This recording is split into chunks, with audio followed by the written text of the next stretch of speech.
Gislene Rodrigues, ela é psicóloga já há um bom tempo e tem uma autoridade para falar sobre um assunto especialmente para você pai, para você mãe. Comportamento das crianças. O comportamental das crianças. O comportamento muitas vezes inadequado. A birra, a teimosia. Como é que eu posso hoje, século XXI, cuidar de uma criança? Eu não posso bater, eu não posso chamar a atenção de forma brusca, como era antigamente, porque antigamente muitos dos ensinamentos tinham o nome Havaiana. Né? Vinha aquele chinelo de lá para cá e você levava na testa, no rosto, aquela cinta no lombo, no bumbum, ficava até marcado. Era assim que muitos pais ensinavam seus filhos. E eu recebo, portanto, a psicóloga Gislene Rodrigues, porque ela pode falar de transtorno de hiperatividade, déficit de atenção, o transtorno desafiador, opositor, o que é tudo isto? Ela é psicóloga comportamental há muito tempo. Gislene, bom dia. Antes de mais nada, que trabalho é esse o seu, hein? Bom dia, Edson. Que honra, é um prazer estar aqui para poder levar essa informação para todos os pais, mães, professores que também estão com dificuldades comportamentais, né, dentro de sala de aula. Me conta uma coisa, quando foi que você teve eu vou trabalhar na psicologia e no comportamento de crianças? Você quando jovem, quando criança, sofreu umas chineladas como eu sofri e muitos que nos acompanham também sofreram? Sim, na nossa época o único estilo parental que existia é o abuso físico, né? Que é o bater ou ameaçar bater. O problema do bater é que o bater ele tem efeito imediato, porém temporário.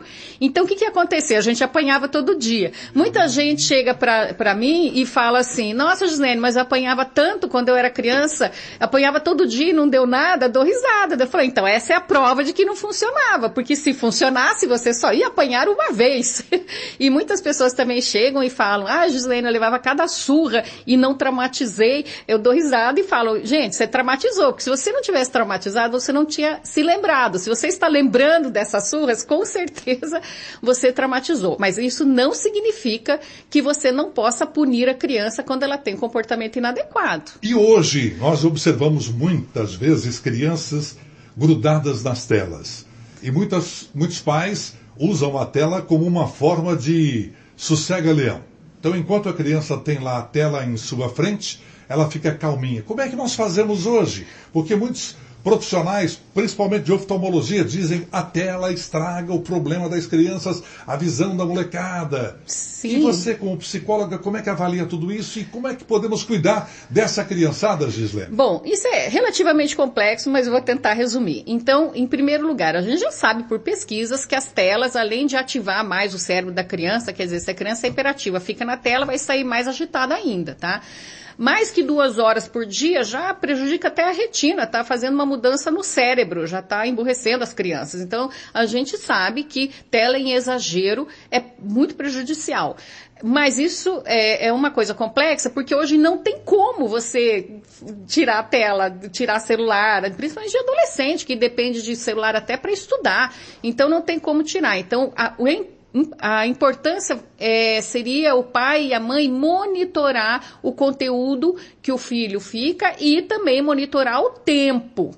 Agora, existe outro problema da tela. Isso que você falou, né, da criança tá fazendo birra, sei lá, no restaurante em algum lugar, e a mãe, o pai dá o celular para a criança sossegar, cria um gravíssimo problema, porque funciona da seguinte forma. Todo comportamento reforçado, ele reaparece. Tudo que eu faço e eu consigo o que eu quero, ele reaparece. Então, o que acontece? A mãe, naquele restaurante, que a criança está fazendo bagunça, a mãe dá a tela para o filho parar naquele momento. O que acontece? Na próxima vez que ele for no restaurante, ele já entendeu, a mãe ensinou para ele que se você fizer bagunça, você ganha o celular, que é reforçador para ele. Resultado, você resolve o problema imediatamente, mas cria um problema a longo prazo. Então, é muito importante entender que quando a criança faz birra, você não pode reforçar de forma alguma. Gislene, nós temos muitos profissionais que ensinam de uma maneira o comportamento, de tratarmos esse comportamento das crianças, e outros de uma forma diferente. Existe, me parece que na própria psicologia cada um vai interpretando de uma maneira. Por exemplo, eu quando criança fui muito arteiro. Eu tinha 24 horas, não, mas eu devia ter ali umas 14 horas de uma intensa atividade e meus pais, avós, viviam com chinelo e cinta na mão. Hoje eu me recordo e agradeço o que eles fizeram, porque hoje eu entendo as razões que os levavam a fazer isto. Mas hoje nós observamos que as crianças dominam os pais desde muito cedo. Porque quando eu levava as palmadas, era uma semana quietinho. Depois de uma semana, voltávamos a cometer aquilo que sabíamos era errado. E sabíamos de que era errado.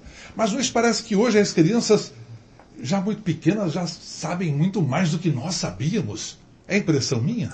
Não, você está agradecido, na verdade, por ter sido educado com regra, limite e disciplina, que é importantíssimo. Porque o fato da gente não poder mais bater em criança não significa que você não tenha que colocar regra, limite e disciplina. Porque quem manda são os pais, filhos obedecem, basicamente é isso.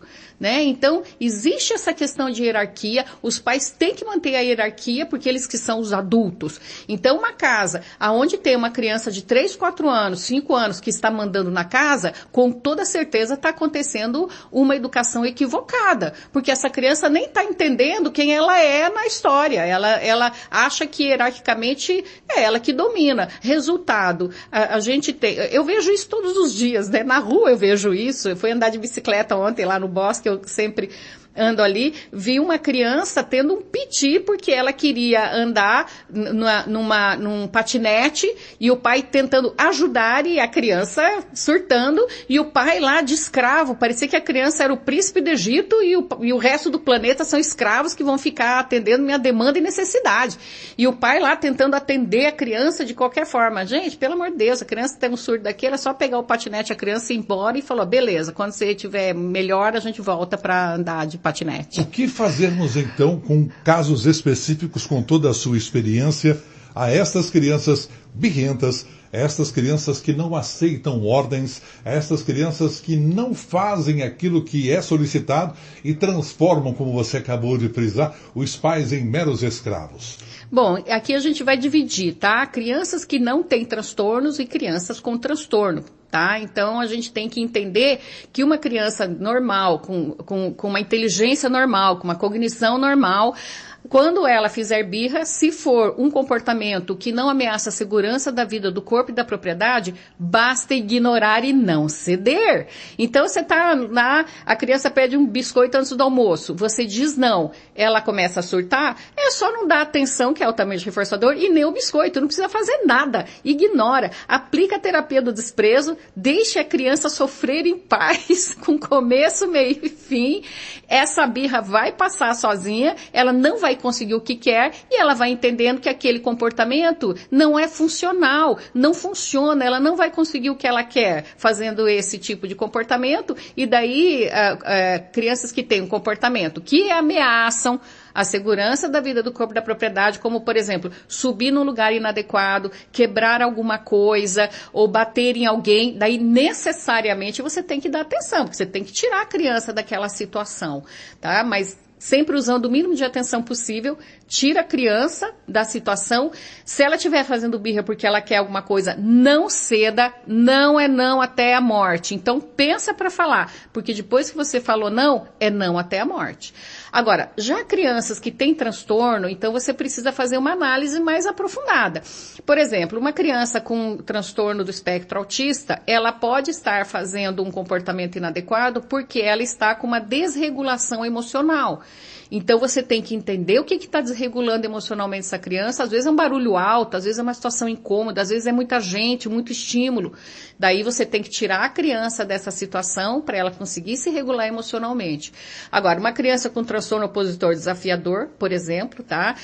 Bom, primeiro, não é toda criança que é birrenta que tem o TOD, né? A gente chama de transtorno opositor desafiador, TOD. Como é que TOD? TOD, transtorno opositor desafiador. Então, existe esse transtorno, claro que é a minoria das crianças que tem isso, né? E como que eu faço para saber se minha criança birrenta tem TOD ou não? A criança que ela é opositora a tudo. Inclusive, mesmo que ela depois passe a raiva dela, porque toda vez que ela tem raiva, ela explode muito e ela sempre reage de uma forma desproporcional com o que está acontecendo. Às vezes a criança, ela nem, mesmo que ela se acalme, ela acha que ela estava fazendo certo, ela não consegue perceber que o comportamento dela era desestruturado, era muito maior do que o estímulo. Então, quando você percebe que o filho tem um comportamento assim, recorrente, é importantíssimo levar num psicólogo para fazer um diagnóstico, para você saber como lidar. Porque talvez você precise entender qual é o gatilho que a criança tem no ambiente que está levando ela a ter esses comportamentos disruptivos e às vezes precisa medicação. Daí, quando existe o TOD, necessariamente tem que fazer um acompanhamento com um psiquiatra também, porque provavelmente tem que ser medicado para a criança sair desse sofrimento. Então é importante a gente saber quando tem transtorno e quando não tem, né? Nós estamos conversando com a psicóloga Gislene Rodrigues. Agora, Gislene, com toda a sua experiência, são mais de 39 anos nesta área, mais de 90 mil horas de atendimento. Você deu aulas na UEM, deu aulas na Unicesumar, hoje você atende via internet também, né? Você inclusive me falava há pouco, gostaria que antes de terminarmos, você reforçasse onde as pessoas podem encontrar o que você me citou, principalmente dicas, aulas que você já tem gravado e que as pessoas podem acessar. Sentimos muito aumento a déficit de atenção, autismo, transtorno disso, transtorno daquilo. Houve um aumento exagerado nos últimos tempos. É a informação que nos chega porque nós não tínhamos esses problemas? Ou nós não tínhamos o diagnóstico de que nós, também nos anos 60, nos anos 70, 80, tínhamos problemas e muitas vezes ninguém percebia? Na verdade, a gente sabe que alguns transtornos, como o autismo, por exemplo, realmente ele aumentou. E existem muitas pesquisas para tentar descobrir. Uma das hipóteses é que os pais estão tendo filhos mais, as mães estão tendo filhos mais velhas, né? Por quê? Porque elas precisam lá coordenar a carreira, terminar o estudo. Então, aquelas mães que tinham lá com 22 anos, agora estão tendo com 32 anos os filhos. Então, obviamente, quanto mais o organismo está senil, envelhecido, menos saúde vai ter o óvulo. A verdade é essa. Isso influencia também. Agora, o estilo de vida que nós estamos vivendo, um mundo cheio de estresse, tá? Isso impacta também. Agora, TDAH, que é o transtorno de hiperatividade e déficit de atenção, 10% da população sempre tiveram. O que acontecia antigamente? Eram aqueles arteiros na sala de aula que davam trabalho, então 10% numa sala de 33, né? Você era... Eu tinha. Hoje eu sei que eu tinha. Mas na época o corretivo foi o chinelo, né? Então, mas o que acontece? Então não era diagnosticado. Então não é que não tinha, não era diagnosticado. Hoje a gente sabe, as pessoas têm mais informação, né? Agora, o uso de tela, ele aumenta a hiperatividade neurológica. Então tem muita criança que é diagnosticado com TDAH, mas faltou limite, faltou disciplina, faltou os pais trabalharem com estratégias não equivocadas da educação. Talvez eles tivessem até não... Acontece na clínica. Na clínica aparece muita criança com diagnóstico fechado de um monte de coisa e às vezes eu vou avaliar e viro e falo assim, não, essa criança só está com falta de regra, limite e disciplina. E daí eu ensino os pais, eu oriento os pais, por isso que eu disponibilizei um curso de orientação parental para ensinar estratégias de que tipo de pai, a psicologia comportamental estudou isso, que tipo de pai gera que tipo de filho. Então, a gente sabendo qual estratégia que os pais podem usar, com certeza, não só consegue fazer com que o filho pare de ter tantos comportamentos inadequados agora, como previne o impacto disso no futuro dele. Porque uma criança que tem dificuldade de lidar com frustrações, ele vai ser uma criança birrenta, um adolescente birrento, um adulto birrento e um velho birrento. não sara sozinho, entende? Se o ambiente não começa a consequenciar esse filho de um modo diferente e mais assertivo, esse filho vai perpetuar esse comportamento. Então ele vai ser aquele jovem que a gente está tendo hoje na geração dos millennials, né? Que entra num trabalho e o chefe chega e pede para ele fazer alguma coisa do tipo, você vai comprar um pão para nós ali na padaria? Ele vira e fala assim, não, você é abuso moral, vou me demitir porque eu não fui pago para isso, então fica complicado. Então as pessoas estão tendo muita dificuldade, inclusive para empregar essa geração. Por quê? Porque é uma geração que teve muita dificuldade de trabalhar com frustrações. E a gente sabe que na vida a gente tem frustração de manhã, de tarde, de noite, a gente tem que ir coordenando tudo isso, e se você não tem repertório comportamental para você enfrentar essas frustrações, com toda certeza você vai ter problemas na sua vida e muito graves. E quando os pais não conseguem de forma alguma colocar essa garotada nos eixos, ele percebe que a criança não atende, que a criança é birrenta, muitas vezes mal criada, respondendo às pessoas, fazendo aquilo que não se pode fazer, fazendo aquilo que a criança sabe que os pais não querem que ele faça, e os pais simplesmente não dão a correção devida. Muitas vezes, se você fizer esse comportamento, você não vai ter isso. Daí a pouco os pais dão a ele aquilo que haviam dito que não dariam. Sim. Será que os pais ficaram, me desculpem, frouxos? Sim. Não, na verdade, eu acho, o que eu acho, tá? Na verdade, tem pesquisa também falando sobre isso, porque a psicologia comportamental a gente só trabalha com pesquisa e evidências, a gente não trabalha muito com nossa opinião. Mas o que acontecia antes é que o estilo parental que eu fui criado, que você foi educado, que foi o abuso físico, tá? A gente se esquivava muito de ser punido só, ok? Não significa, e a gente foi construindo repertório comportamental na vida, porque a vida vai consequenciando o nosso comportamento e vai direcionando para algum lado. Né? O que aconteceu é que os pais que foram educados nesse estilo parental pensaram assim, tadinhos, eu tenho dó deles, porque pensaram assim, nossa, para eu ser um bom pai, uma boa mãe, eu não vou permitir que meu filho sofra, eu tenho que dar tudo do bom e do melhor para o meu filho, e todas essas ideias, eu sofri tanto na minha infância e adolescência, eu não quero que meu filho sofra o que eu sofri, então para eu ser um bom pai, eu tenho que ser o escravo do príncipe do Egito. E isso é totalmente equivocado. Então, o bom pai é aquele que é amigo. Não, o pai tem que ser pai, ele vai ter um monte de amiguinho na escola, ele não precisa de você como amigo, ele precisa de um pai e de uma mãe que direcione para ele, oriente ele, ensine o certo e errado. Então, o que aconteceu foi que esse equívoco dos estilos parentais, inclusive de não ser consistente. Quando eu comecei o projeto, tá, Me Ajuda Gi, que eu fui para a internet, então assim, eu fiquei 38 anos da minha vida sem ir para a internet. Chegou um momento que eu comecei a ter problemas na clínica, porque meus clientes vinham com o comportamento sequelado do filho, por conta de orientações que eles receberam na internet de pessoas que talvez nem eram psicólogos, tá? Mas se diziam terapeutas e que davam estratégias que fazia o efeito contrário do que a ciência provou, né? Então eu comecei a ter problemas na clínica e pensei, não, eu vou comprar essa briga, o povo da psicologia que trabalha com a ciência da psicologia tem que ir para a internet para começar a passar orientações.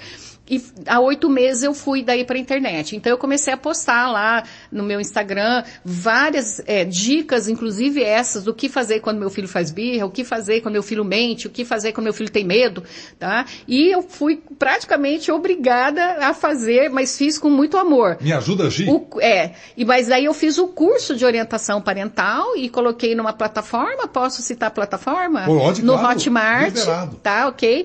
Então eu fiz o curso e postei no Hotmart de orientação parental, aonde eu fico 3 horas ensinando, em primeiro lugar, como funciona o comportamento. Porque se os pais entenderem como funciona o comportamento, ele consegue não só aplicar as estratégias que eu ensino no curso, como ele consegue entender por que estava dando errado o que ele estava fazendo.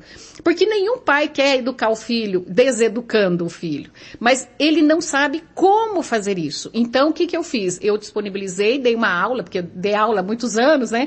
Então, 3 horas, né? Então, primeiro eu ensino como funciona o comportamento, depois eu falo de estilos parentais, que tipo de pai gera que tipo de filhos.